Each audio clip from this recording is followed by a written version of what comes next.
We gotta realize every message from YAHUAH is not a feel-good message.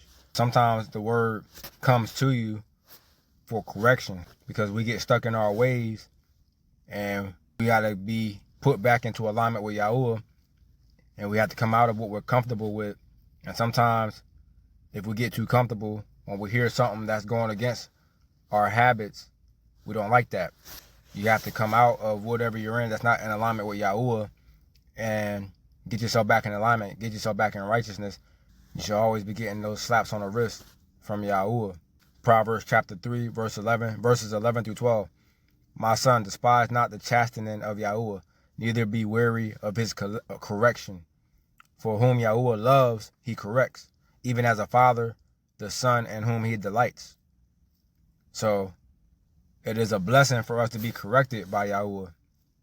It's a blessing for us to be corrected by his word. If we're not corrected, we can keep on walking in the darkness and be led astray, be led to death. The wages of sin is death. So you want that correction. You want that chastening. You want that. You want to be humbled. We got to be humbled from time to time. Nobody's perfect. So it's always good to be humble and remain humble and seek to get humbled, because he will exalt us in due time when it's time for us to be exalted. But in the meantime, we must always be humble. Moses, he was the most humble person on earth, but he held the highest position during his time. He was the leader of his time. He led all people, but yet he was the humblest. He is the one that was talking face to face with YAHUAH, yet he was humble at all times. They said he was the Bible says he was the most humble of anybody on earth during his time.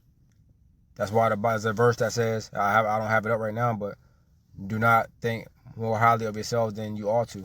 But always look for that correction from YAHUAH and be ready to snap back into alignment. We want to stay in alignment. We want to stay in the light. Praise YAHUAH.